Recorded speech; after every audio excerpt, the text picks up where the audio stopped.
Talk to me about your relationship with alcohol. Oh gosh, it's a complicated question. So my relationship with alcohol started very young. I started drinking, or I had my first drink when I was in middle school. I don't know if this is something that 12-year-olds do these days, but back in my day, 12-year-olds drank, or at least they did in my school. And I loved it. I loved it from the very beginning. Even before I was sort of old enough to appreciate the taste of a good glass of wine or a cold beer. I liked the effect. And so I drank in high school. I drank more in college, and by the time I was out of college, I was a barfly. So I spent a lot of time sitting on bar stools from 4 p.m. until late at night, oftentimes with men who were, because these were the sort of people who would be at bars drinking during the day, like men in their 50s and 60s. These were my people. And I lived like that for a really long time. I was a party girl, so I was a lot of fun back in those days. I gradually got less fun the more my drinking accelerated. By the time I quit in my late 30s, early 40s, I wasn't a party girl anymore. Most of my drinking was done solo and in secret. But that was it. And this was not abnormal among my peers and my friends. My life was lived in bars. This is what my friends and I did. And there were, of course, consequences to this. Some of them pretty terrible. I went to the hospital a couple times. I very memorably burned down a porch at one point. I had trouble keep. I see your brow is sort of furrowing here. Do you want to know how I burned down a porch? Yes. So this was actually one of the times when I thought I was being a good girl, so I stayed home on, like, a weekday night, which was rare to me at this period of my life. This was in my my mid-20s. I spent when I say I was a barfly, I was at the bar almost every day. And luckily, this was at a time when Pabst Blue Ribbon was a buck 50, you tipped 50 cents. So I was not didn't have my bar tabs were hefty for the amount of money that I was making, but still, my drinks were cheap. And so I stayed home one night thinking I'm doing the right thing. And I was also a smoker. And ironically, I was watching this fantastic television show. I can't remember what it was called, but it was about the New York City Fire Department. Dennis Leary was in it.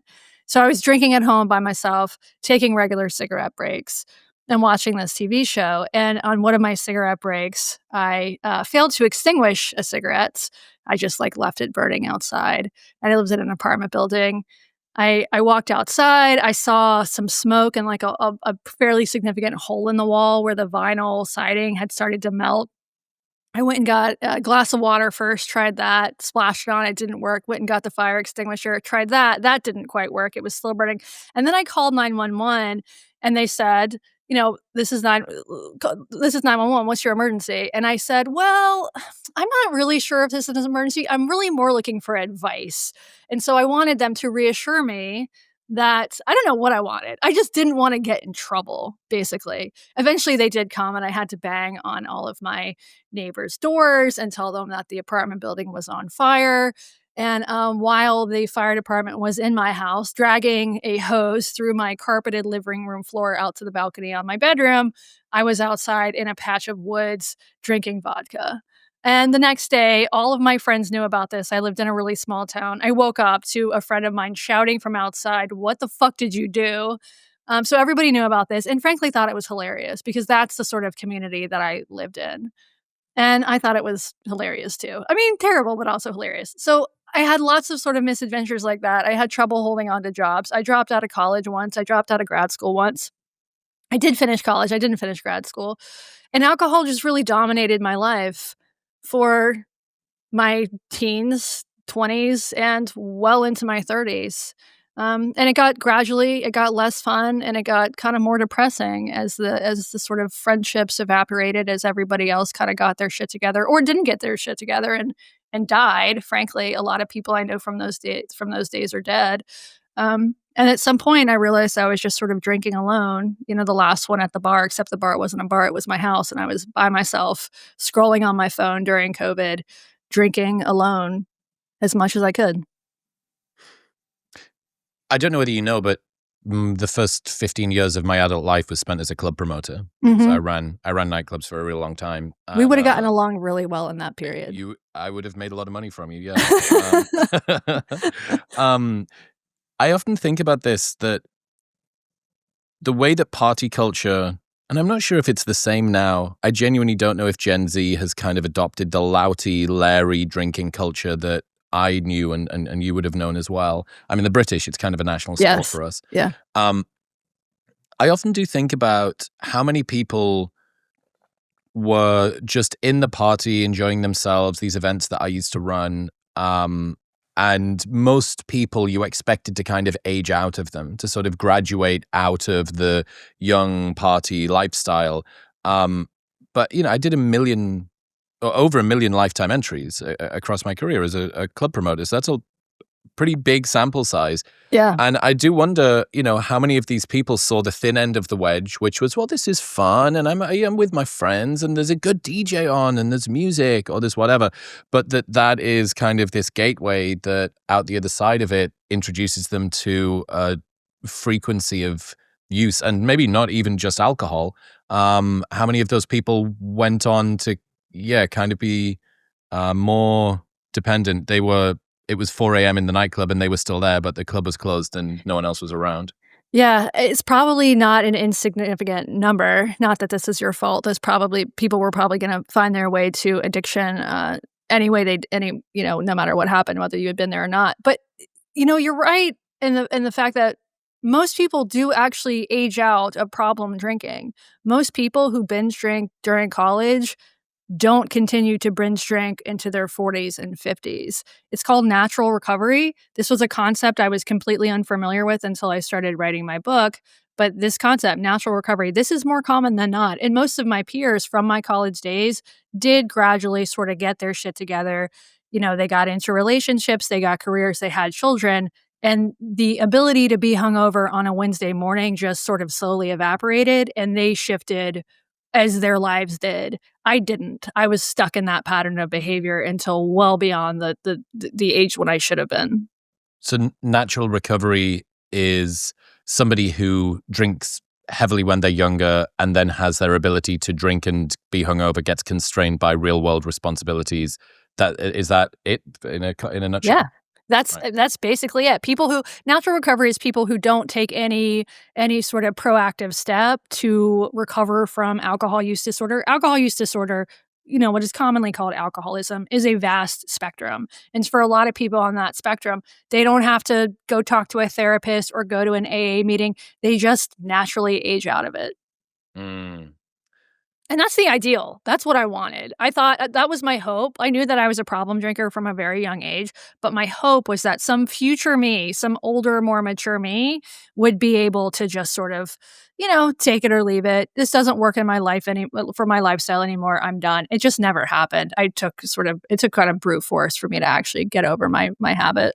So you knew quite early on that this was a category of drinking that maybe was even different to some of your friends, that this wasn't just party drinking? Yeah, I knew from my early 20s. I had my sort of my first come to Jesus moment.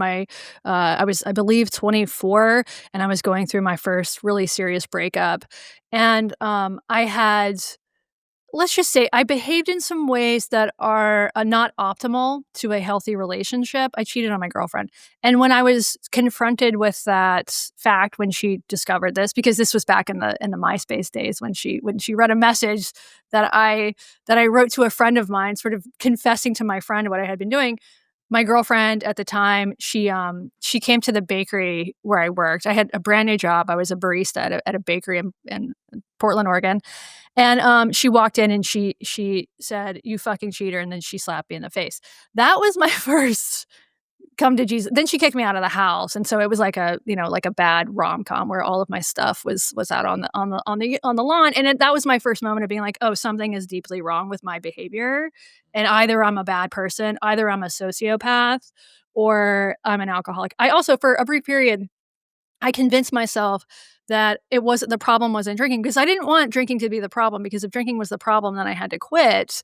I convinced myself that I went to a psychiatrist, and he told me I was bipolar. Not bipolar 2, which is sort of bipolar light, but like bipolar 1. And I was like, hell yes, that's it. I'm not an alcoholic. My drinking's sick. My drinking actually helps my bipolar. Exactly. I'm not bipolar. I kind of, not that I wish that I was, but I'm like just sort of fundamentally sort of a low energy person. I'm not bipolar.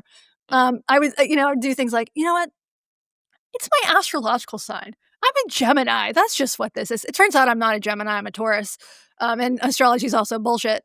But at the time, I was sort of looking for any plausible reason that would explain my poor behavior besides alcoholism. And I lived in there's this term, I don't remember where I read it, but there's vacillating denial. So at times I was very aware that alcohol was the source of my problem, and then I would sort of convince myself that it was something else. And I did in one of those moments, I did start going to AA, one of those moments of sort of realization. I did start going to AA. It didn't work for me, but I went to AA at various times over the years. And so I lived like that for about 15 years, about, sort of knowing that drinking was a problem, doing things to try to curb my drinking, quit drinking, moderate my drinking. But ultimately, I was never able to string more than 30 sober days together. What makes me really, it's like an odd irony, you having this kind of embarrassing, potentially fatal story where you nearly burned down an entire Oh, apartment. that's not even one of the embarrassing ones. Okay, well, the rabbit hole goes deep. I'm excited to learn more. But even the point on that is, what was the response from all of the people around you? And I did my master's dissertation was on the effectiveness of anti-alcohol advertising on students at Newcastle University. And one of the things that I learned when I did that research was people, especially in the UK, but we can assume in the US as well, they see those crazy stories as rites of passage. Yes. They're almost like badges of honor that Yes. you wear. And the movie The Hangover was an entire movie about this. That's the whole narrative was, you do stuff when you're drunk, and lol, that's funny because everybody does that stuff, and it's a weird way of sort of releasing inhibitions, and you're kind of less culpable for what happens the next day. We know that that wasn't the real you, but there's this other version of the world that everybody can kind of step into a little bit. And it was basically that when you see things as a rite of passage, it's very hard to have interventions, because if you ask somebody, how was your night last night? And they said, dude, it was amazing. John lost an eye. And Yeah. you're like, Yeah. That's a good night. really? Yeah. Yeah. Is that because usually, if that was a sports game, that wouldn't usually be that. And it's just a weird upside down sort of topsy-turvy world. And I suppose as well that must allow people who have problem drinking to couch and hide and delude themselves into, well, like, I'm just a fun hang. Yes. Like, Yes. I don't have a problem. I'm a vibe. Like, Yes. these people are just bores. Yes. No, that's exactly how I felt, and that was completely normal within my peer group. And the thing that it took me years to realize is that that's not actually normal. It's not. There are many cultures in this world where alcohol is not a regular part of the culture. Talk to Muslims, you know what I mean? Like, there are just you do not have that does not necessarily have to be a part of your culture. It just was such a part of my culture for my entire young adult and adult life that, yeah, I was so judgmental of people who didn't drink, or people who didn't drink as much as I drank. Part of that was because I think psychologically it was a little threatening. Like, anytime I knew somebody who got sober, it felt like a betrayal. How could you? How could you do this to me personally, as though it had anything to do with me? But it was also just a reminder that there are other ways to live, and that life can be actually better with alcohol, which I genuinely didn't believe. And this is one of the reasons I really bristled at AA, because I would go to AA meetings and I would hear these people who, lots of them old timers, who talked about how much better their lives were sober. And I thought they were lying. I genuinely didn't believe it, because I could not conceptualize that a life without alcohol would be worth living. It was as though it would be like living without food. How could you do this? I could not conceptualize it, because everybody that I knew drank, and it was such a part of my identity, a part of everybody's identity.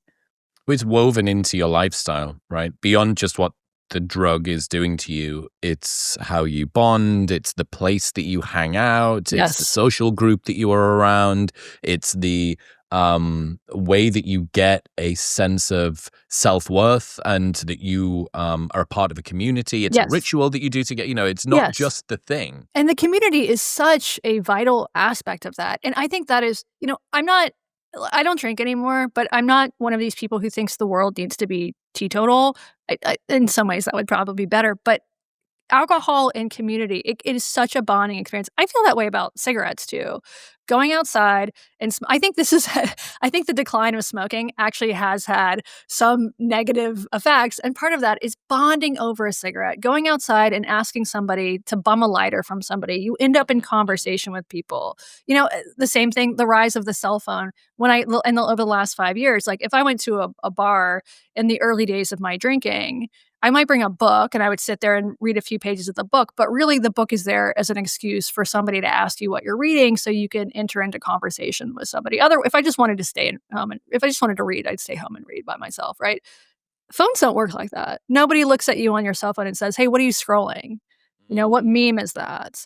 And so there's such a social aspect of that aspect of American and British culture, and I think it really does add a lot of value to people. The problem is just that for some people, it doesn't stop there with making friends. It leads to other things: job loss, health effects, legal problems, death, small things like that.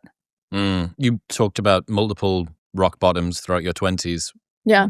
Was there something about a final one that really propelled you forward, or was it a cumulative thing over time? Oh, none of the rock bottoms didn't matter at all. It was really not. That didn't help. There was always a lower rock bottom. And I saw a therapist for a while who said to me, this ends in one of two ways, or I guess maybe three ways. It ends in jail, it ends in death, or you recover. And I thought, well, recovery is clearly the worst option here.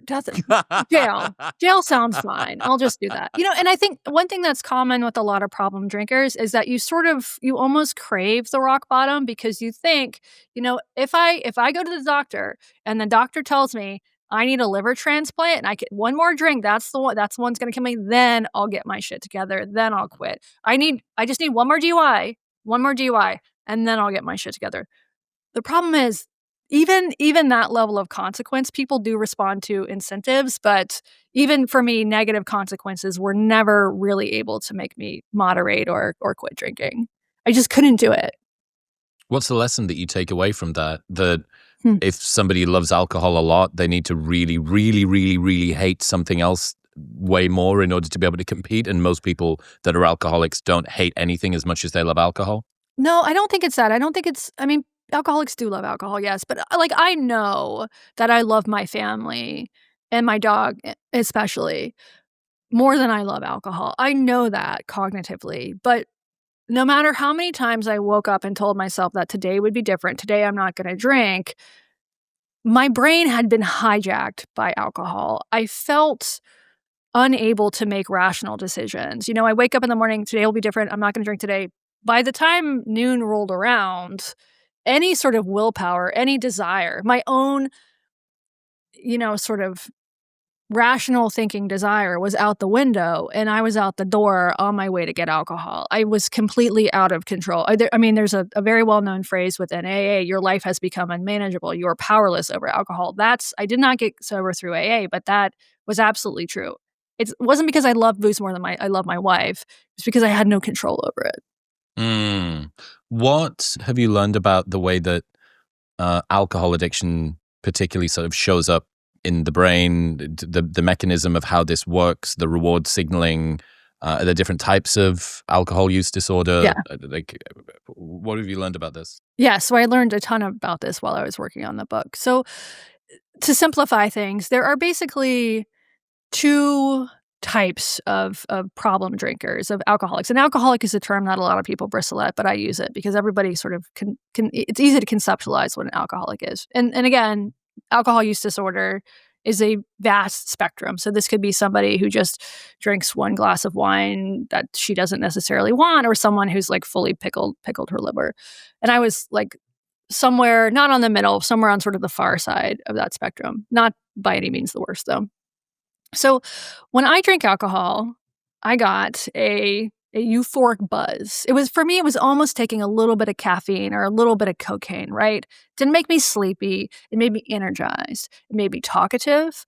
It made me obviously make poor decisions, uninhibited. I'm going to go sing karaoke on I'm gonna go, like, rap the TLC song Waterfalls in front of all of my friends and feel great about it. At one point, I now this part is actually embarrassing. I was in a band, and my role in the band was not to sing or to play an instrument. I wore a horse head mask, and I danced around wearing pasties, holding a machine gun, and I did this on stages in front of other people. That's the sort of thing that I would do when I was drinking, right? So very, very energetic, very much the life of the party, at least in the earlier days. In the later days, it was just sort of depressing and alone, but in my party days, I was very fun. So for people like me, you get a rush of endorphins when you drink, right? And that indirectly affects things like dopamine and serotonin, but you get a high. For other people, and these people can still have a drinking problem, but other people get a sedating effect from alcohol. So they're not getting that big rush of endorphins. What they get, it calms them down. For people who drink because they have like severe social anxiety, alcohol can help with things like that. So, and to complicate things further, some people have like elements of both. But so that's one thing that I learned, that alcohol really does have very different effects on different people. So my wife, she does not have a drinking problem. She'll drink a little, like almost like a shot glass size glass of, like, sipping wine while she's cooking dinner. It doesn't make her energized. It's not like having a little shot of cocaine or Red Bull for her. It makes her calm. It's a chill thing. It's sedating. And so for people like her, it's just I don't think she'll ever have a serious drinking problem because she she doesn't get the really strong effects from alcohol. She just sort of gets sleepy and slow, and Have you got any idea what the difference is between the you bucket and the her bucket? I'm sure there's probably some biological response to this, and I think this is still sort of an open question. Um, the drug that I ultimately took. Do you wanna get into that now? Let's just round Sure. out the rest of this stuff because it's super exciting. I think the Sure, process that you went through to get sober is just so fascinating. sure. But I would put myself in kind of both categories. I think when I was in my 20s, I was probably more you, and in my 30s, I'm probably more your Yeah. wife. Yeah, Uh, that's interesting, and there are particular risk factors for people who develop alcohol use disorder, and one of those is is just genes. What is your is there a history of alcoholism in your family? Another one is the age at which you start drinking, and a third and really important one is repeated exposure. Trauma can also be a risk factor. I didn't have any trauma in my background, but those 3 other risk factors: genetic history, uh, early exposure, and repeated use. I had all 3 of those risk factors, and if I had had 2, a genetic history, and I started drinking earlier, but I drank once when I was 12 and I just never did it again, I mm. wouldn't have developed alcoholism, right? It really was all 3, and everybody's different, there's sort of we make sort of generalizations about this because everybody's different, and it's hard to make hard and fast rules. Why do you think the early exposure thing makes a difference? It's just Hmm. habituation. It's part of your development. I don't know, that's a good question. Maybe a selection effect that if you start drinking young, that's because you like it Sure, in some sort of a way. that could be part of it, but when I was growing up, it was not uncommon for, at least in my sort of, I didn't go to like a particularly bad or good school, sort of a very standard American school, so I guess that means sorta bad, and I wasn't really an outlier within my peer group. Everybody drank, and I don't think Mm. everybody developed an addiction later on. Yeah, that's interesting. And I think you make a distinction between relief drinkers and Reward. reward drinkers. Yeah, Right, right. yeah. What would you have put yourself into? Because it seems like after a while, anybody that's been a reward drinker ends up becoming a relief drinker. The relief from not being drunk. Yeah, I think you might be onto something there. I was definitely a reward drinker. Even at the end, I wasn't for me, it's like the difference between the first drink and the third drink, I would start to get that euphoria, right? That high. Even though I knew that I was gonna regret this later on, chasing that buzz became really paramount to sort of everything that I was doing. I was looking for that. It's not even a long period of time. There was maybe like a 20-minute period between the first drink and the second drink, or the second drink and the third drink. That felt really, really good. And pretty quickly, you know, by the fourth drink and the fifth drink, that euphoria is gone. I kept drinking in order to chase that buzz, but you unfortunately cannot recreate it. And then at that point, I would get sort of slower and sloppy.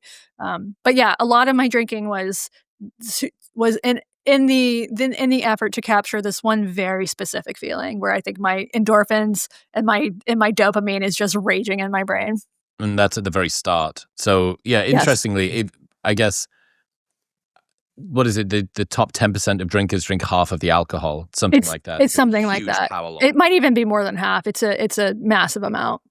So I wonder how many people. That means that 50% of the consumption is done by 90% of the people, something in that sort of region, which means that maybe lots of people are able to just get that first drink Right. buzz, that 1 or 2 drink buzz, and then not continue on. So it's interesting.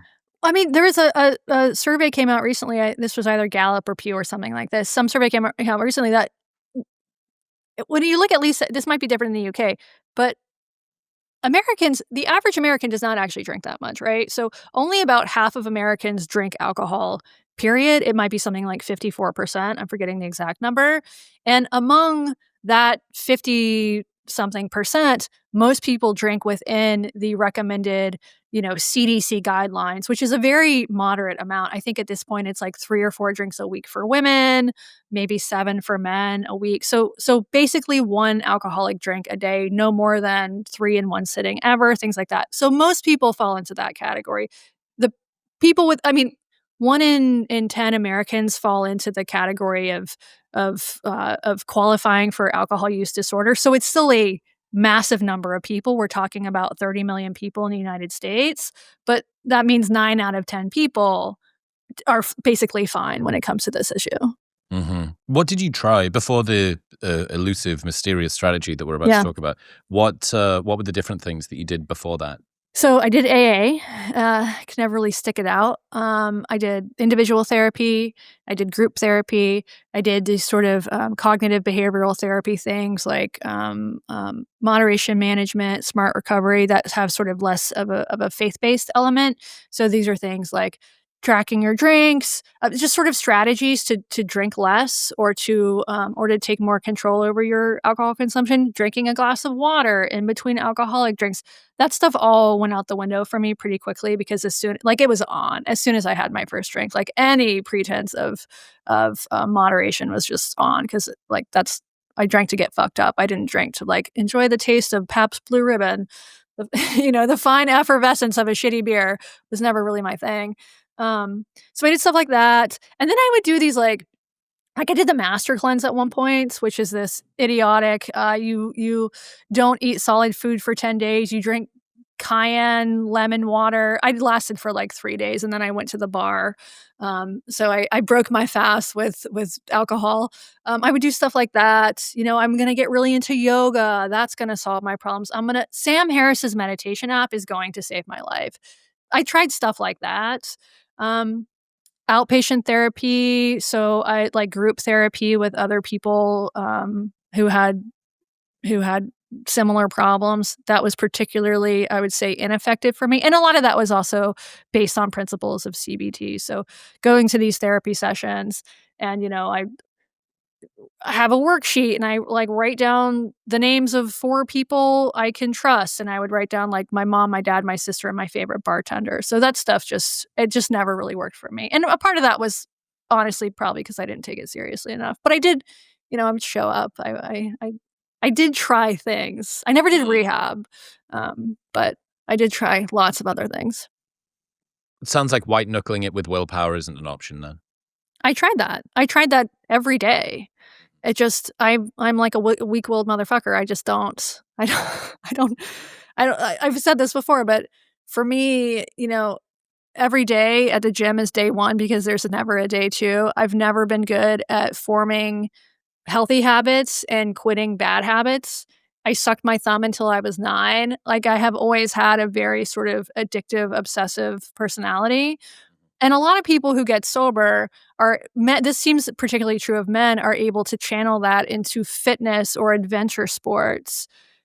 Not me. I wish. I really wish. I think maybe if I had maybe if I start, like, microdosing testosterone, I'll be like, "Yes, I'm gonna channel all Mm. of that energy into You're doing gonna become an Iron pull-ups." Man. Yeah. Yes, yes. I'm not gonna become I might, like, watch 11 hours of television in a row. I can binge something like that, but I've never been good at sort of the healthy habits. There is definitely a sense of, the guys, the sort of classic mid-30s, mid-40s pivot toward endurance racing. I Yeah. think I mean, it's fantastic to put your efforts into something which is great for your health and very difficult to do and inspiring and all the rest of it. But I wonder what you're running from. I wonder what, and that's not everybody, but it is lots of people. And I suppose, for me, I have found a bunch of different outlets that training has been one of them, meditation's been another. Uh, if you don't have the capacity to sort of build that structure together, then that outlet is entirely precluded to you. Like that Mhm. that avenue, you don't get to be the guy going and doing an Ironman. You don't get Right, to be the person who I'm going to go and do a 10-day silent meditation retreat because right, my meditation's been so great recently and I've been really right. loving it, and that's where I've been putting all of my effort. And I actually get dopamine and I get reward chemicals from the progress that I'm making in this new avenue here. I'm going to start a new business, or I'm going to, whatever, Mhm, do fucking crocheting, mhm. pickleball, whatever you do. Um, if that's not something that appeals to you because the bad habits are so hard to break and the good ones are so hard to instantiate, Yeah, you're it's making it even more of a headwind to try and sort of fly into to get out of this thing. right, and those things, I don't have kids. I'm married and have a dog that I'm sort of obsessive about, but I don't have kids. I think for most people, like, I'm a podcaster by trade, like, I would have time to get, like, deeply obsessed with fitness if I wanted to. I maybe don't have the sort of, fortitude to do that. I think for most people, just living life, like taking care of your kids, driving your kids to soccer practice, that shit takes so much time that these sort of other like having a hobby that you get deeply obsessed with, like maybe during retirement, but I think for the average person is probably just trying to, kinda get through the day. Like they don't really have time for that kind of Oh, thing. so And alcohol use disorder in that way is kind of a luxury problem to have. well, it seems like such a silly way of putting it because it's so damaging to one's life, and it is not as though, like, there's no need to do a privilege disclaimer, like, I had the privilege of becoming an alcoholic because I didn't have children, because so many people you see Yeah. who suffer from alcoholism are truly down and out. Although I think, like, the stereotypical homeless person living on the street now is probably alcohol might not be I think I live outside Seattle, so we see more of, like, the fentanyl lean than we did with, like, a bottle of wine in his bag these days.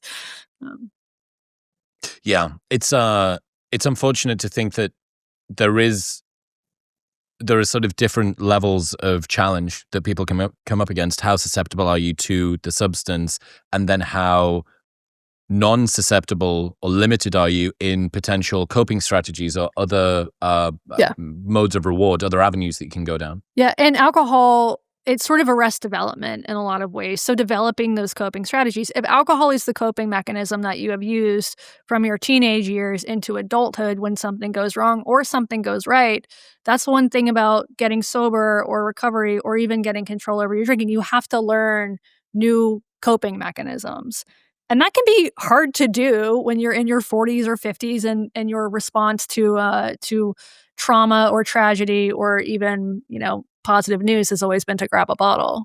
Mm. What does the history of addiction treatment philosophies look like?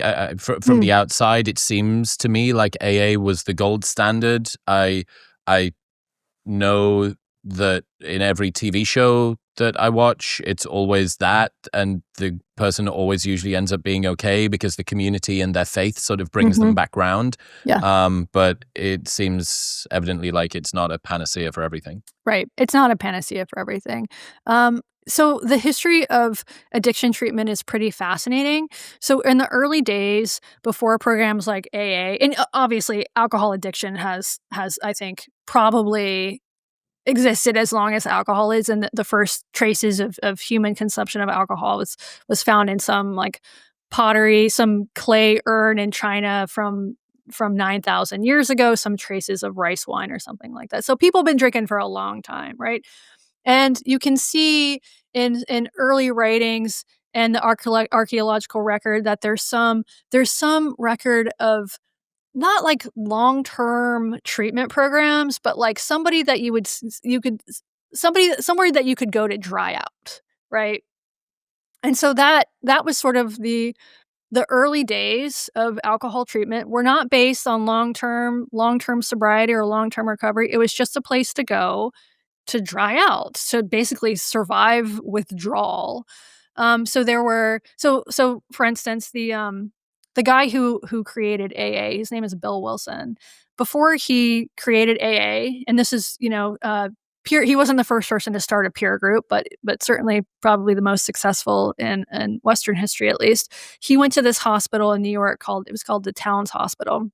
And he went there 4 different times, and every time he would go, they would give him the treatment du jour, which was, it was belladonna, which is basically a hallucinogen, it's a poison, and they would give their patients this, and they would withdraw using this substance. Apparently a pretty painful, pretty horrible experience.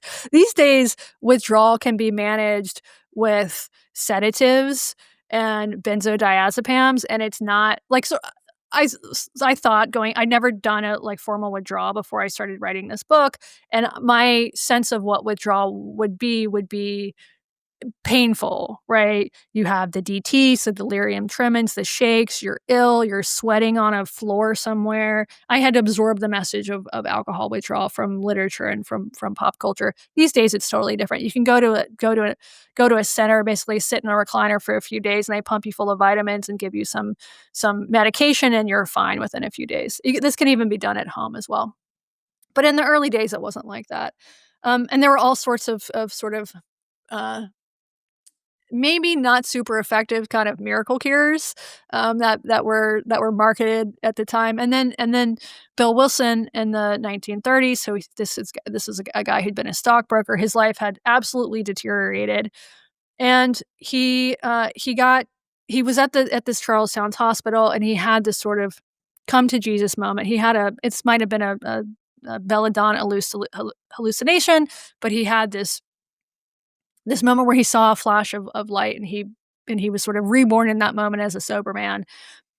And then at some point, and so he stayed sober for several months, and then at some point within the first, I think, 6 months, maybe 4 months, he was on a work trip in Akron, Ohio, and he was fighting the urge to drink. There's this concept called alcohol, excuse me, what's it called? I'm forgetting now. The alcohol deprivation effect, which you might think that once you go through a period of abstinence, the desire for alcohol weakens, but that's not actually what happens for a lot of people. So this concept, the alcohol deprivation effect, basically means that once you go through a period of abstinence, your cravings can return stronger than ever. And so Bill Wilson was going through that, and so he had joined what is basically a temperance society, and he called some like locals that he found through some kind of phone tree thing, and he encountered this man who was a doctor in Akron, Ohio. His name is Dr. Bob. And they got together and they sat and they just talked about their problems for 6 hours. And that was the beginning of Alcoholics Anonymous. And so they started doing this. They started having meetings of people who had gone through this experience. And just they would sit in a room and they would talk about it. And they came up with these, the 12 steps, the 12 traditions. They added some structure. And one of the early members of this group was a woman. She was one of the first members, she was one of the first female members of AA. Her name was Marty Mann. Good old dyke. She was a lesbian, although I don't know if they used that word at the time. And Marty Mann she had spent a lot of time in the UK. She came back, passed out on a stretcher, had to be carried off of whatever ship, the Queen Mary HMS, whatever, had to be carried off this boat, came back to the US and continued to drink, right? And so she was killing herself like many alcoholics do, just suicide attempts, waking up and drinking gin every day, just life deteriorating. And so her doctor told her that she needed to go to this Alcoholics Anonymous meeting. And she was resistant, but she did it. And she said that she found her people. And Marty Mann was absolutely essential to the spread of the gospel of Alcoholics Anonymous because she had a background in PR. She was very well connected. So she used her connections to get AA in Hollywood movies and on the cover of magazines. And she is probably more so than even Bill Wilson or Dr. Bob, the founders of AA, for spreading the gospel of AA. And she also did something else, which she wanted to lessen the stigma of alcoholism because alcoholism at this point was really considered a moral failing. And so she sort of conceptualized the disease model of AA. And are a lot of people assume that AA sort of preaches the idea that alcoholism is a moral failing. They actually don't. They really rely much more heavily on this medicalized model. I have my issues with that sort of framing. I actually don't think that alcoholism is. I don't think it's very helpful to call it a disease because it's not like cancer. It's different, right? And anyway, so she spread that message throughout the land, and that is one of the reasons that AA became as popular as it did because it had a really good PR team. Right. And AA, there were lots of other treatments throughout history. Things like there was a clinic called Schick Shadel that did aversion therapy, right? Different societies, different cultures, lots of cultures have come up with potential solutions to this problem. But AA, at least in the United States, sort of eclipsed all that for almost 100 years. And now I think what we're seeing is a broadening of the options because AA does work really well for some people.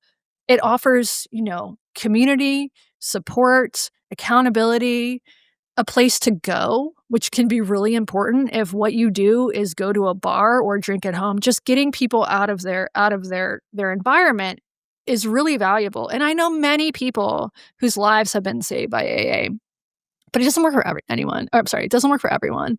And so what we're seeing now, with the rise of groups like Sober Curious, and there are apps. There's one called Reframe that I keep getting ads for on Instagram. Is sort of a broadening. I think the cultural stranglehold of AA is lessening a little bit. That doesn't mean it still doesn't exist on some level. Like courts can mandate that people who get in trouble with the law go to AA. Professional licensing organizations. Like I went to meetings not that long ago where there was a pharmacist there and he wasn't there because he wanted to be there. He was there because he had a drinking problem and his boss found out and he was going to lose his pharmacy license if he didn't go to these meetings. Sober houses, they can mandate attendance in 12-step programs. So for some people who are who are getting out of jail and need a place to live and they need to live at a halfway house, they have to enter 12-step programs. So it is really enmeshed within our legal and criminal justice systems, at least in the United States. I don't know if that's as true in the UK. And it does, to be clear, I don't knock AA. It really does work for a lot of people. It just doesn't work for everyone, including me. I That's a was long thinking, answer to your question. Sorry. it's fascinating. I was thinking about how hilarious it would be if somebody was mandated by a judge that they needed to go and do yoga. Yeah. Or, we need to see that you have completed a 30-day streak on Sam Harris's Waking Up app. Yeah. Equine therapy. You have to go swim with dolphins. Something like that. Whitney Cummings does that. She says it's really good. I'm sure she does. So is there a particular taxonomy of drinker that you think AA does and does not work for? Is there something about you, given that it is, for some people, for many people, a great saving grace? What is it about you that it didn't, and what is it about other people that it does? I think for me, it's a couple things. The primary one is that AA never addressed the root cause of my drinking, and that was that I like to drink, right? So it's very simple, but I was physically and emotionally addicted to alcohol. And AA, going to meetings, did not curb my cravings. I needed something that would take care of my cravings, and AA couldn't do that for me. So I think that is fundamentally it, was just that my cravings overrode any sort of desire to quit. I was completely imprisoned by these cravings. Um, I also am not I'm not a joiner. I'm not predisposed to any sort of club whatsoever. I also, there's a spiritual element of AA that I found to be a turnoff. I did go to they have meetings for atheists and agnostics. I like those. I found them a little self-righteous in a way that I really appreciated. Um, but it just didn't stick with me. And also, there's a level of when you work the steps, there's a level of introspection that is required. I don't like introspection. Let's just to be frank with you, I'm like the one lesbian who doesn't like to process in this world. I don't like to talk about my this is why, like, doing these interviews and writing this book was I was very gonna say off-brand. you really It's chose tough. a difficult thing to be talking about for the next couple of years. I did. I absolutely did. I don't like emotional chow chow. I find it to be, like, very, like, uncomfortable. And so anything where I was sort of expected to take, like, a searing look into my soul, I don't believe in the soul. I believe that I had a drinking problem. I was physically and mentally addicted to alcohol, and I just needed to solve that problem. But for a lot of people, that is exactly what they need. And I think that's especially true of people who have done sort of more damage than I have. I did damage. I hurt other people for sure. Um, but I wasn't, I'm not a parent. I didn't destroy my family. I don't think there are probably some people who think I should make amends to them. They're gonna be waiting for a while. Um, Not because I don't think that's important. I do think it's important for some people, but my way of making amends is to basically remove myself from people's lives. So if I have hurt somebody, my punishment is that I no longer deserve to their presence in my life, right? That's my way of making amends. Um, yeah, I think, like, some combination of my personality. I'm a skeptic by nature. I'm the type of person who would, like, go into an AA meeting and be, like, Googling recidivism statistics during the meeting. I'm the sort of person AA was never gonna work for. Highly non-hypnotizable in that regard. I Yeah, listened it's to your show on hypnotism, and I also wanna get my genome map so I yeah, yeah, I I fear that we are both built from the same sort of building blocks there. yeah. Um, I think you touch on something that's really interesting, which is most people when they think about a person who's going to go and attend AA is, well, this person knows that their drinking is bad, but it's just out of their control, and Mhm. it's destitute and they're despondent and they don't enjoy it, but they're gripped by this sort of evil thing, and it's at the bottom of a bottle. And then there's other people who go, I think drinking's pretty awesome. It Yeah, makes me feel pretty good, yeah. and I need to quit, but don't want to stop. Yes. That's the fundamental problem, that's the paradox. I need to quit, but I don't wanna stop. I love this thing, but I hate this thing. I think that's the you've captured the inner monologue of many an alcoholic. Okay. If AA were invented today with all of the evidence that we know about now and it didn't have the stranglehold, do you think that meds would be its first step? That's a very good question. I think that if Bill Wilson himself founded it, I think yes. So Bill Wilson was extremely open-minded. In the 1950s, he experimented with psychedelics, and this was very controversial within AA because the ethos of AA has always been sobriety, full sobriety, and how can you be sober if you're doing psychedelics? And he sort of lost that battle. But he was extremely open-minded, and my book starts with a quote from the Big Book, which is the Bible of AA. It's the sort of the big text that everybody reads and studies. And the quote, I'm gonna butcher it, but it's something like, "Someday science might find a cure for the alcoholic, but that hasn't happened yet." And the thing is so that was written in the 1930s. I think that science has actually found a cure, or at least for some people. I need to couch that, in many ifs, but I think for some people, there's a cure, and I it worked for me. Take it away. Okay. Explain this super futuristic, experimental, successful procedure. Okay, so the crazy thing is that this is not futuristic, it's not experimental. So there is a drug, an opioid blocker, that was first synthesized in 1963 by a company called Endo Laboratories. So we are talking about this is, before the Civil Rights Act. This is old shit. And this drug, um, it was owned by DuPont for a long time. They bought the first laboratory that synthesized this, Endo Laboratories, and it's an opioid antagonist, so an opioid blocker. It was initially developed to treat opioid addiction, which at the time would have been like morphine and heroin, less fentanyl and oxy and whatever they're selling on the streets these days. But it also works for alcohol use disorder, and it works like this. So because it's an opioid blocker, I'll explain how it works with alcohol specifically. So you take the drug, and it blocks your receptors from getting an endorphin rush from alcohol. So it's pretty simple. The molecules sit on your opioid receptors and they prevent you from getting that euphoric high that we talked about earlier when you drink alcohol. Now, there are different ways to take naltrexone. The way that is most commonly prescribed is not the way that I did it. So the way it's most commonly prescribed is for people to take it every day, whether or not they plan on drinking. So you wake up in the morning and you take this drug and it curbs your cravings. And for some people, that works. There's also a long-acting form called Vivitrol.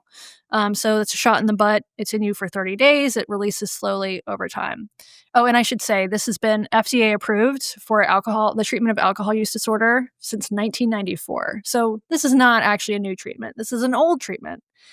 The way that I took it was developed by a man called John David Sinclair. He was an American researcher who did most of his work. He went to grad school in the US, did his PhD here, but then he moved to Finland and he worked for Alco Laboratories, which was a state-owned, sort of an interesting company, especially from an American perspective. So it was a liquor distributor that also had a lab, so taxpayer funded, or funded by, presumably, I don't know what the liquor taxes were in Finland in the 1970s, but on the bottom floors of this company, they would be selling and distributing alcohol and figuring out how to get more people to drink. And on the top floors where the lab was, or maybe it was vice versa, maybe they put the researchers in the basement. I don't quite remember at the moment. You had people like John David Sinclair who were working on treatments for alcohol use disorder. And John David Sinclair, so he did most of his research on mice.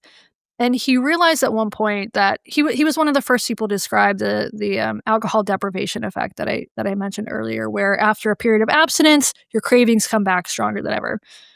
And he wanted to interrupt that process.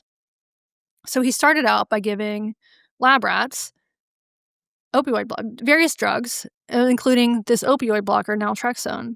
And then he would give them access to alcohol. And what he found was that these lab rats whose opioid receptors were blocked because of this drug, they would over time, and this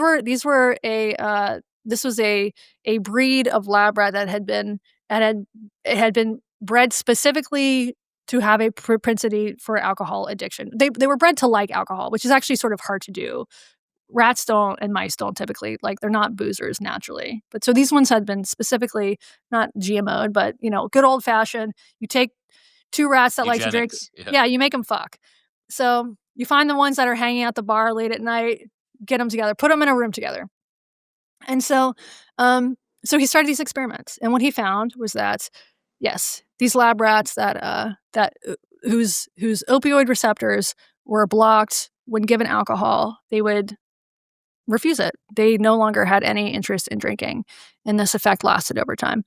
And then he started writing about this. This was later started doing human studies, and he developed what is now called the Sinclair method. And so the Sinclair method is very simple. You take an opioid blocker, usually naltrexone, and there are other ones. There's one called nalphamine that's more common in Europe than it is in the US. You wait an hour, which is how long it takes for this drug to metabolize in your system, and then you drink as normal. And so that's what I did. I found out about this from an article in The Atlantic, and during COVID, my drinking accelerated to the point where it was becoming very problematic. My wife is a nurse, so she was, a essential worker, as we called them back then, when we cared about them, and she was gone a lot. So I used my recreational time. I had been laid off from my job. I was a reporter for The Stranger, which is an alt weekly in Seattle. And after I got laid off from my job, I did what everyone else did. I started a podcast and I stayed home and I drank by myself. And I did this for 2 years. I drank basically every time my wife left the house for 2 years. I didn't tell anybody. I didn't tell her. She had no idea. And then it got to the point where I knew I either had to come clean and confess and tell her and maybe go to rehab and probably go to AA, and I didn't want to do that, or I had to solve this problem on my own. And I had read about the Sinclair method in The Atlantic in an article from several years before, and I decided to do it, and I did it, and it worked.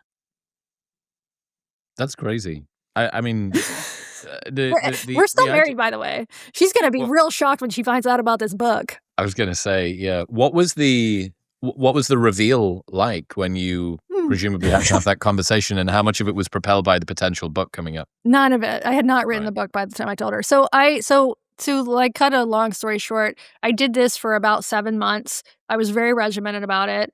I planned my drinking days. I always took my pill. There was a small handful of occasions when I skipped it for whatever reason, but for the most part, I was very regimented about this. And this is one of the things about this treatment. You can't half-ass this. It's like AA in that respect. Like, you gotta 100% commit, because if you don't take the pill and you drink without your opioid receptors being blocked, the Sinclair method is basically a process of unlearning a behavior. It's called extinction or pharmacological extinction because there's a medication involved.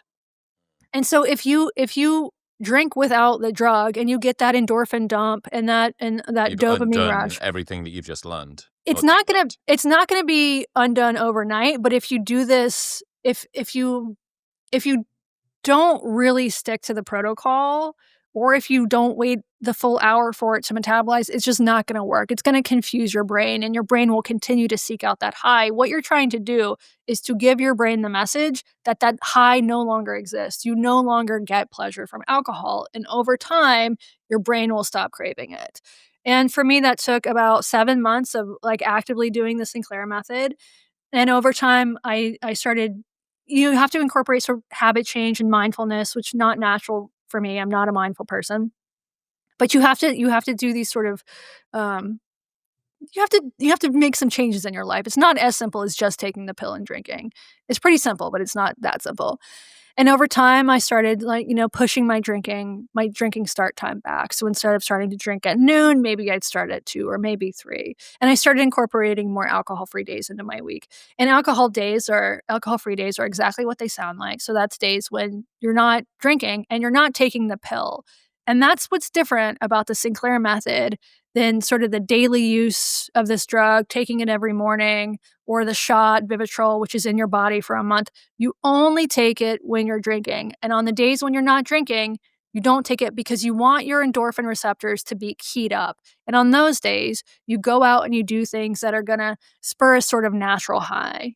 Go for a hike, have good conversation, go eat good meals, get laid if you can. You try to retrain your brain into seeking pleasure elsewhere because you're no longer getting it from alcohol. So I did this for about 7 months, and then I decided to try for an alcohol-free month, and it was easy, and this had never been easy for me before, but it was uncomplicated, and after that month, I just never started drinking again, and it's been 3 years since then, and I Wow. didn't tell my wife. I didn't tell her. I waited an extra I wanted to, like, get a year of sobriety under my belt before I told her, and then a year came and went, and honestly, I had stopped thinking about drinking. Like, I think about drinking now because I'm promoting this book. I wrote the book, it's more a part of my life, but for that period of time between quitting drinking, between my last drink, and deciding I was gonna write this book, I just didn't think about alcohol, and that's what I wanted because, you know, everybody sort of knows about the physical effects of alcohol, right?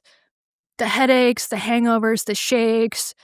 But for me, the killer was mental because alcohol was on my mind 100% of the time for most of my adult life, right? And for people who haven't experienced addiction, I think the best way to sort of explain it is like when you have a crush on somebody or you're newly in love with somebody and all you think about is that person, like you're going to work, you're having conversations with your hopefully not with your spouse, but you're like everything in your mind is focused on this desire. That's what addiction was like for me. So I thought about it. I spent 20 years of my life thinking about I still managed to, have a career and a life and relationships, but I spent 20 years of my life thinking about alcohol almost every moment of the day. It was in the back of my mind. And the Sinclair method and this drug freed me from that. So I basically stopped thinking about it. And then I told my wife after it was more than a year, I think it was like a year and a half after I told her.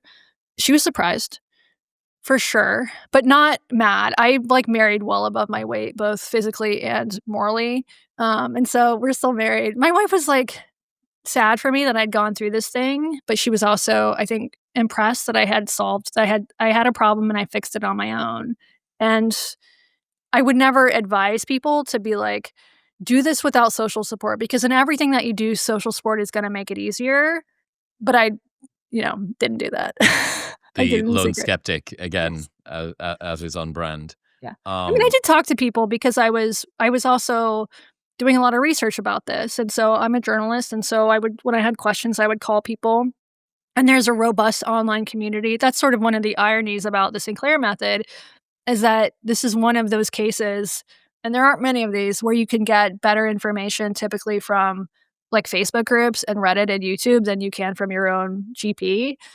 So I was involved in these online communities and having conversations about it and interviewing people, but I wasn't talking about it with the people who mean most of my life.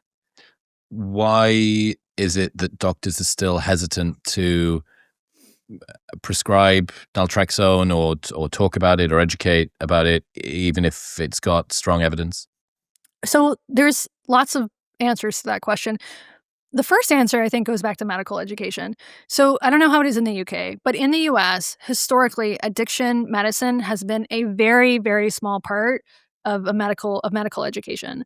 So I talked to doctors who are, in their 40s and 50s who did 4 years of medical school, then 4 years of residency, maybe did some extra training. Now they're GPs, they're family doctors, or they work in an ER.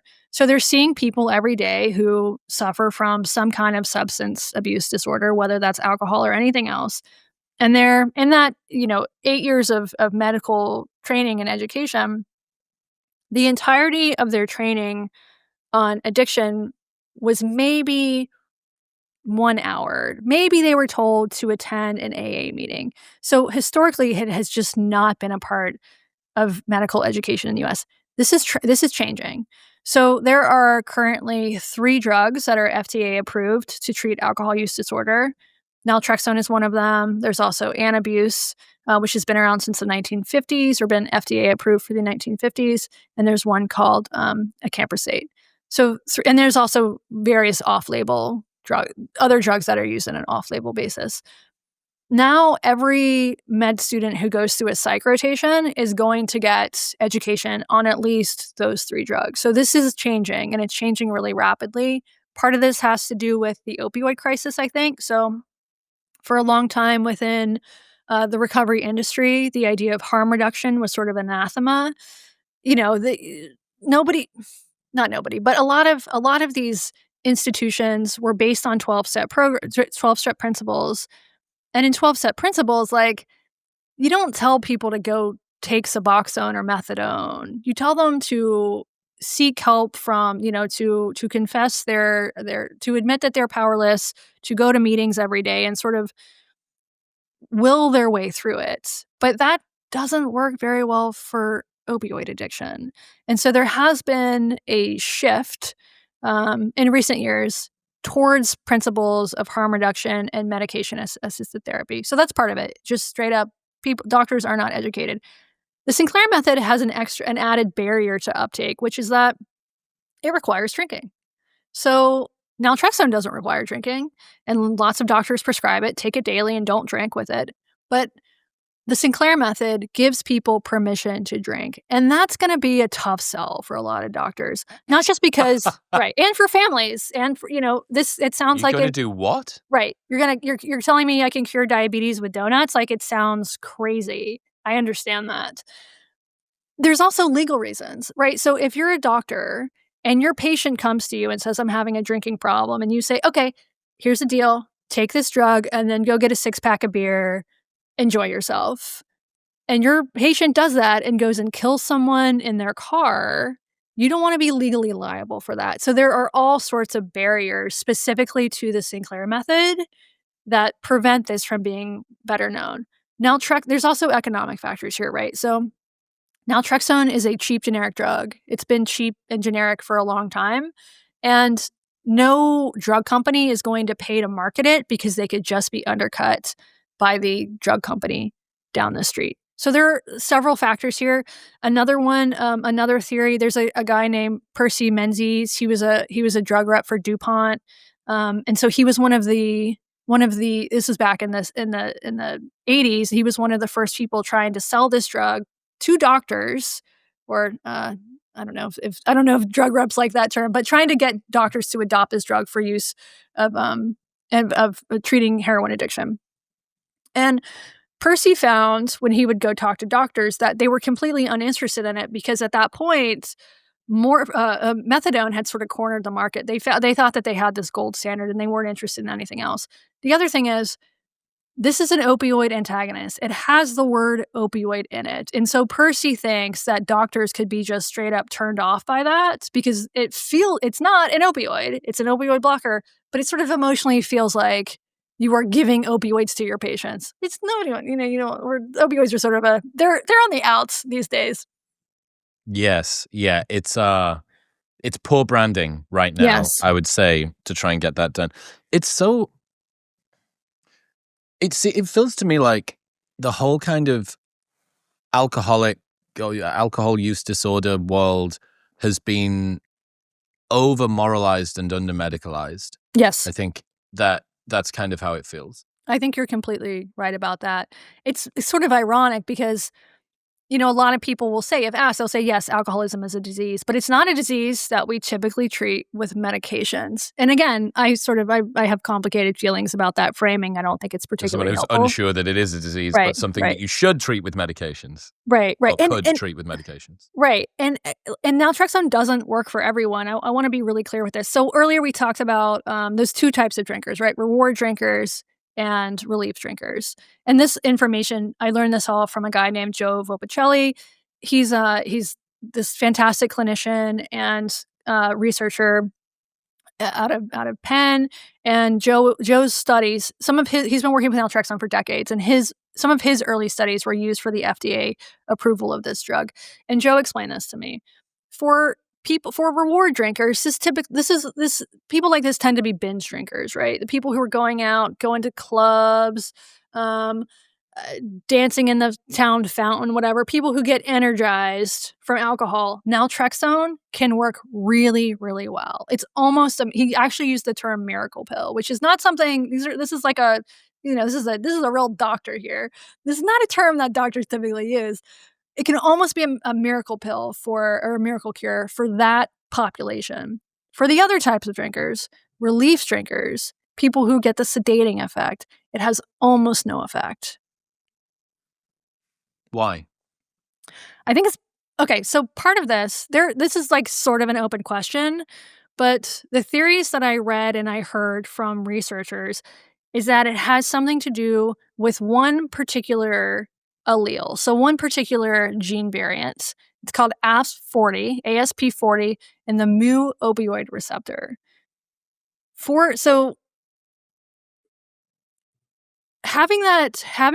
that allele does not guarantee that naltrexone will work for you, but it's a strong indicator that it may work. If you don't have that allele, it's a strong predictor that it will not work. Right. Okay. And that will tend you toward a particular type of alcohol use and a particular type of response to alcohol too. That is the theory. Yes. Right. That's interesting. I've just checked. I Do you checked your have it? genetic and lab reports. The ASP40 variant you're asking for refers to the OPRM1 and A11-8G polymorphism. Looking through your genetic reports, you do not have the ASP40. Your OPRM1 result shows the AA genotype, ASN40, ASN40, meaning you do not carry it. So no, so I would be useless. It might not. It would be interesting to do you drink now? No, Okay. it was an interesting journey, I guess, with regards to alcohol for me. I never had a problem with it in terms of a dependency, Mhm. but I was a party drinker. You know, every 2 Yeah. weeks I would send it in club promoter fashion, and then it got toward the end of my 20s. So what we're talking about now, 28, I think 27, 28 would have been the first time I did it. So maybe 9 years ago. And I know that low and no movements are kind of all the rage, and morning ice plunge parties Mhm. and run clubs and stuff are kind of everywhere. Yeah. 10 years ago, 9 years ago, that really was not the case Yeah. at all. It was not trendy to be against the grain with regards to even social drinking. And there was just some inclination that I had that alcohol was holding me back, Mhm. even though I wasn't using it that frequently. I do get bad hangovers. I think I tend toward low mood sometimes, and if you Mhm. do, and then you crank a hangover on top of it, like that's really going to turn it up. And I I just had one really bad hangover one day, and I was like, I'm not going to drink for 6 months. And I just had this idea in my mind, so I went 6 months sober, and loved it. And then I was in Bali and had a Corona. I was like, okay, I've done my 6 months, and I'll break it when I'm in Bali, and I'll go back to I'll see what drinking's like. I did it for 3 months, really didn't like it. I was like, I'm going to do another 6. Went back for 1 or 2 weeks after that, had a couple of beer nights out, and did it for 1,000 days. And Mhm. then since then, basically, I'll drink less than 5 times a year, and it'll be a Mhm. beer or a couple of beers or something A like that. and I'm curious, when you drink, what is the effect? Do you get high, energized, sort of fast, or does it chill you out? It's a good question. And it's harder to answer than you might think, like, it does I would even say in the past it might have been, and this is what I said earlier on, in my Mhm. Yeah. 20s, it reminded of being more energized and it Yeah. being enthusing.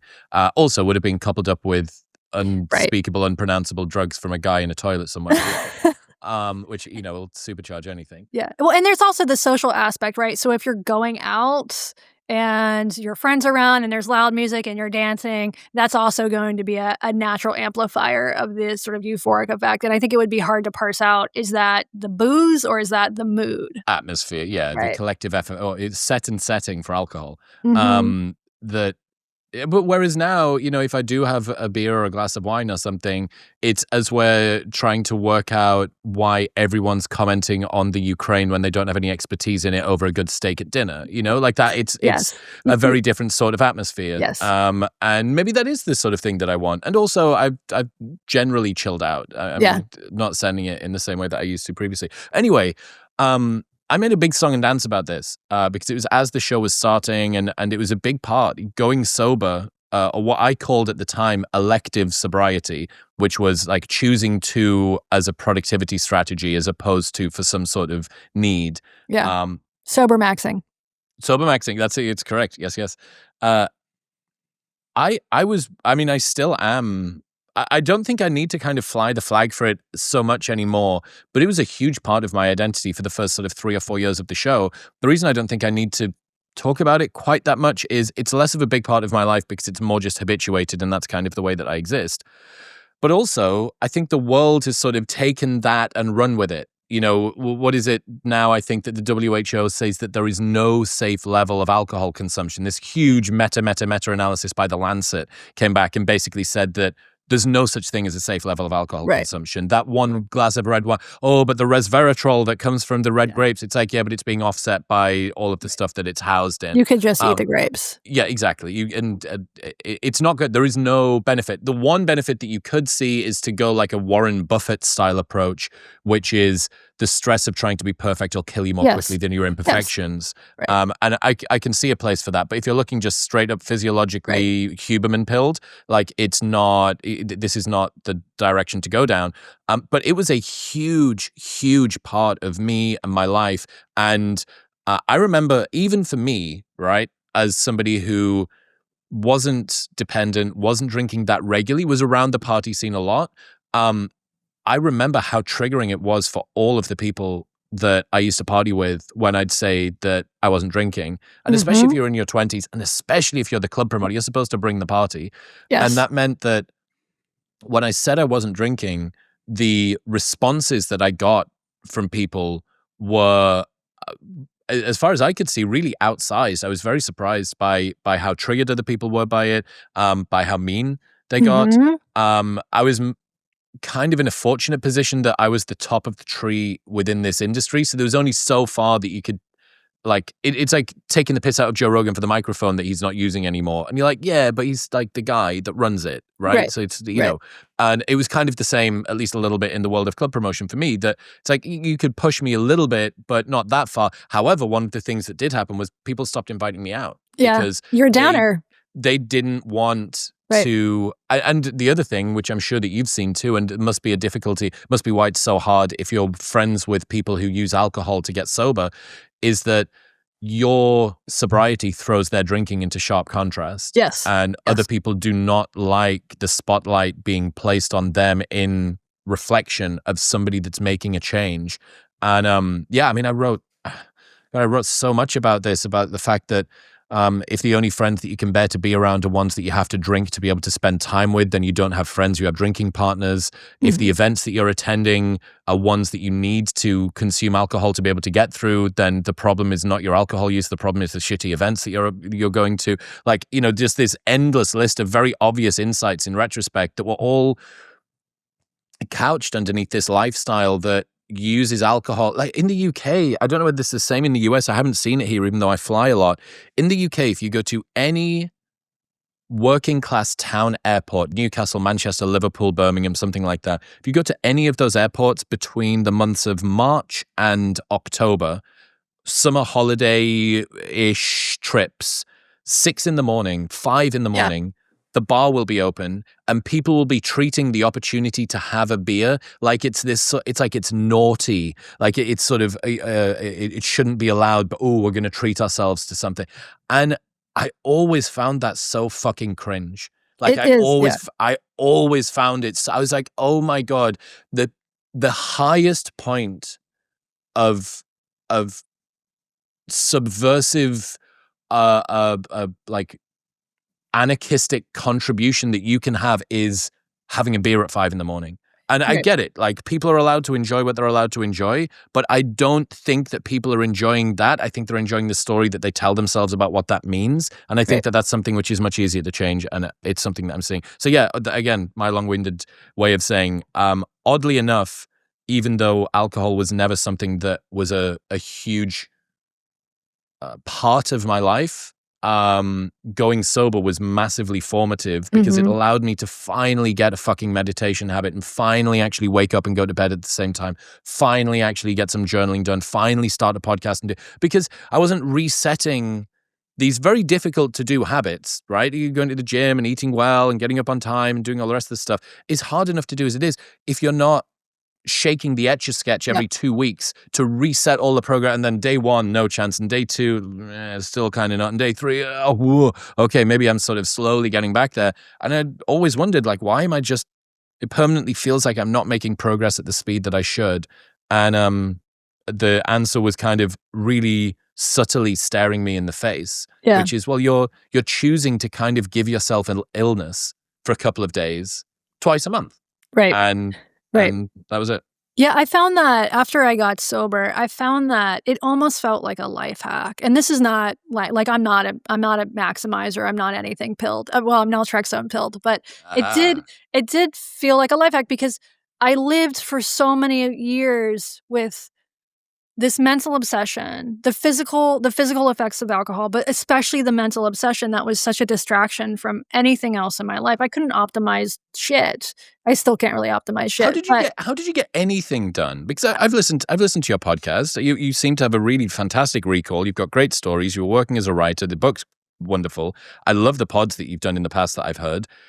Those do not smack to me of a person whose brain has been addled by alcohol, who's never been able to think about anything, who's had their mind cycles captured by worrying about where the next drink's going to come from, or if my wife's going to find those bottles that I hid in the back garden or whatever. yeah. That doesn't smack me as that. So are you the prototypical functional alcohol use disorder person, or what? Well, I wasn't for a long time. So until I was 30, I worked dead end entry-level jobs that I was usually fired from within a few months and spent all of my time at a bar, at the bar. There was one bar I liked in particular. And then at 30, I started to get my shit together. I took an unpaid internship at a public radio station. And I did this purely out of pettiness because I had been broken up with someone who worked in public radio, and I was like, "Bitch, I'm gonna get your job, and I'm gonna do it better than you. I'm Right. gonna Okay. I'm gonna win." That's how petty I am.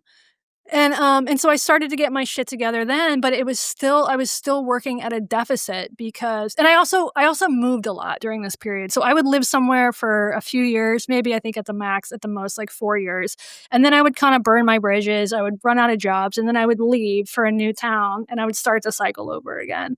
That was actually a fairly effective way of getting clean for at least a little while, like removing myself from the environment that I was in. But so I really did not start even really attempting to make career moves until I was 30 years old.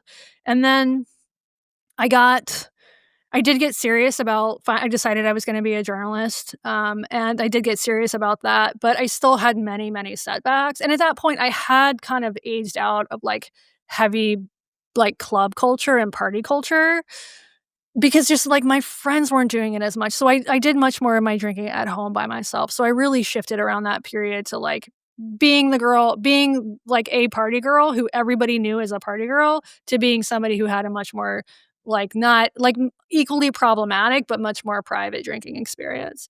And there are lots of people who when I was working on the book, I talked to an entrepreneur who I will not mention his name, but you have heard of him, who was drinking 40 drinks a day, like low alcohol drinks, but 40 beers a day, who also got 40 on low nutrition. alcohol beers a day. It's just an immense amount of liquid. He probably had to wear a fucking diaper.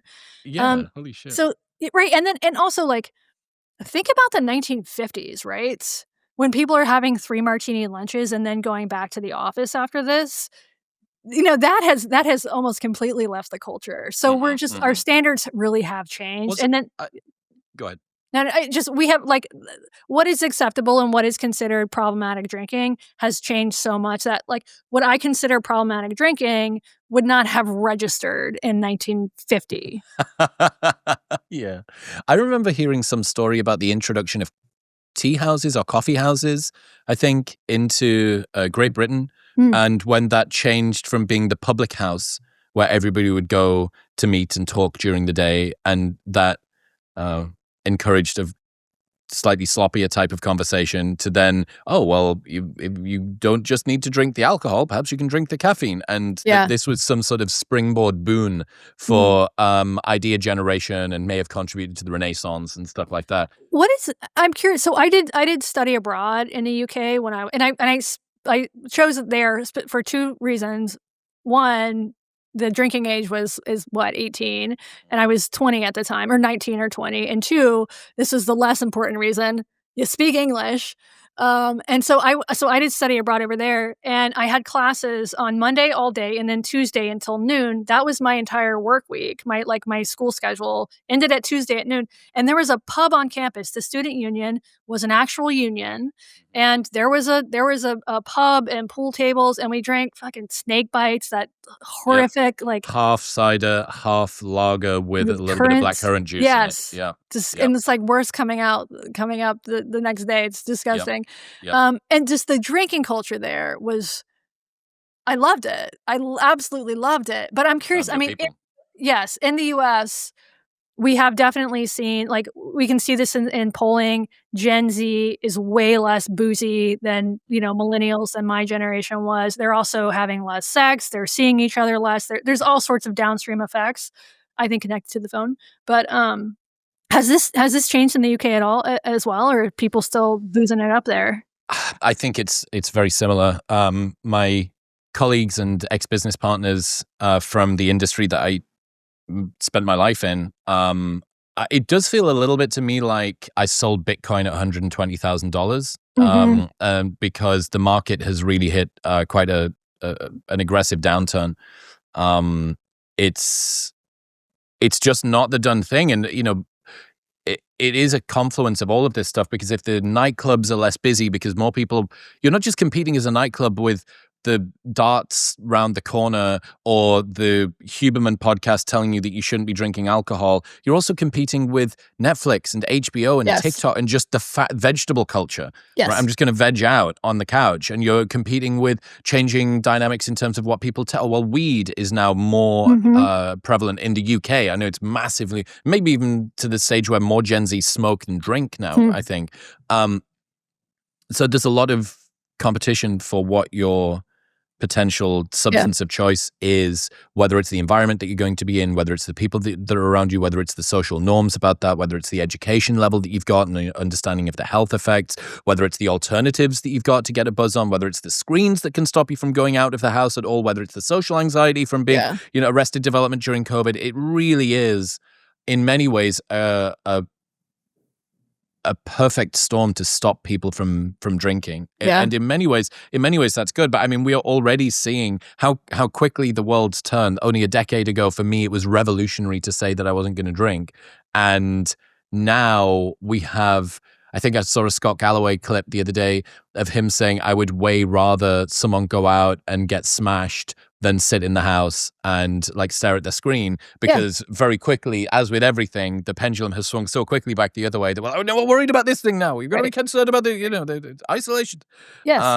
So it's vicious. I think that's a completely legitimate fear, because it's not just that young people aren't drinking, which it's hard to argue that that's not a net positive, but they're also not socializing with each other in person.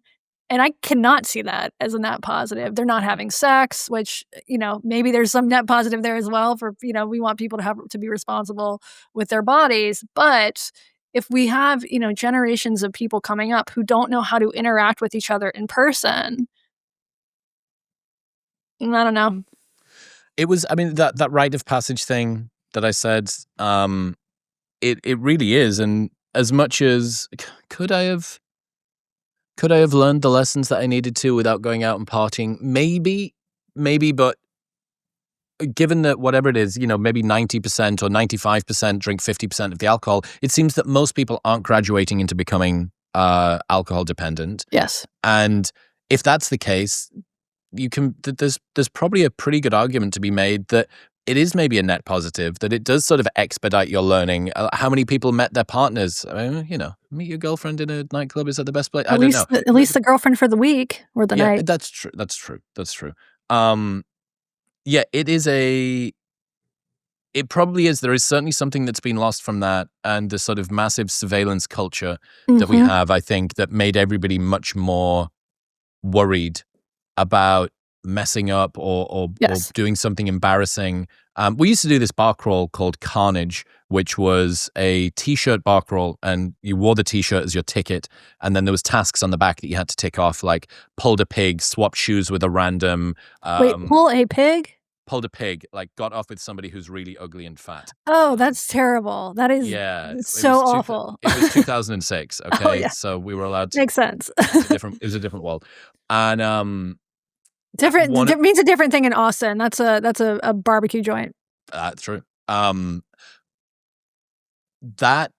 Larry Louty culture you would not even be able to get 2 feet down the street with that in the modern world, because this fucking surveillance state run by gullible volunteers, this sort of Stasi for the Angry Birds generation, would have captured everything. So you pulling the pig or you throwing up in a bush somewhere, that is immortalized on the internet for the rest of the time. Well, and at an even younger age, when I was a kid, when I was 15, my parents left me at home for a weekend. I hope they're not listening to this. If they are, I'm sorry. I fucking took their car and I drove around all weekend. I had a giant party at their house. They never found out. Today, they would have a tracker on me in the form of my phone, and every neighbor would have a Ring camera, or they would have a Ring camera. Capturing you as you go Capturing past. you. Yeah, so I don't know how young people today get away with shit, and I do think those are valuable lessons to learn. I'm not sure what the value is, but I think it's still valuable. Mm. It's fascinating. So what is it that you're hoping to achieve with this? Are you hoping to make more people aware that this is a particular solution for people that are drinking too much? Is it to sort of campaign to make this more widespread among doctors? All of the above, yeah. I want the main message of the book is, the book is about the Sinclair method and naltrexone, and it is sort of a step-by-step. This is self-help, which the fact that Katie Herzog, wrote a self-help book would shock anybody who knew me 10 years ago. Um, it's definitely a twist. No one saw this coming. So, but part of it is to give people a guide, because when I was doing this, there were YouTube videos and Facebook and Reddit and you can hire coaches who are really helpful in terms of helping people know what to expect, how to deal with side effects and setbacks and things like this. Trying to figure out if it'll even work for you in the first place. But I wanted a book. I wanted something I could read that would tell me what to expect on day one, on month one, on year one. And that didn't exist at the time. So that's part of it, just giving people a guide. But I also, naltrexone isn't going to work for everybody, but there are lots of other options out there. And I want the conversation to shift from there's one path out of alcohol use disorder, and that is abstinence only, to just broadening the way that we think about this, because that option does work for a lot of people, but it doesn't work for everyone. And I think the problem with the AA or nothing narrative, or the abstinence or nothing narrative, is that it keeps people drinking longer. So for years, I thought that the only solution to my problem was going to be to quit drinking, and to quit drinking forever. I did do that in the end, but it wasn't what I expected. And that was such a mental barrier for me that it kept me drinking much longer than I should have. And had I known that there was a way to continue to drink, because that's what I wanted to do, continue to drink, but do it in a way that was safe and that would extinguish my desire for alcohol, I would have taken this step, I think, a lot earlier than I did, and I would have saved myself some heartache in the process. And you wouldn't have had to write a personal development book, but here we are. I know. You've done it, and The it's actually worst really, really part- good. So congratulations. Yes. I mean, not only did I have to come out and tell my parents that I had been secretly drinking, I had to tell them that I wrote a self-help book. It's humiliating experience. The price that you pay to try and help the world becomes slightly better. My God. Katie, you're great. Where should people go to check out all of your stuff? You can pre-order the book. It's on Amazon, all that stuff. You can go to my website, drinkyourwaysober.com or org, not sure, Google it. And I also have a podcast. It's called Blocked and Reported. We do not talk about self-help or drinking culture. We talk mostly about the internet and culture, and a lot of talk about furries. We've been on a furry kick lately. Okay, I haven't seen those, but your Blocked and Reported is awesome, and everyone should go and check that out. And so I really, really appreciate what you've done. Thank you for having me. It's great to talk to you. Congratulations, you made it to the end of the episode. And if you want more, well, why don't you press right here? Come on.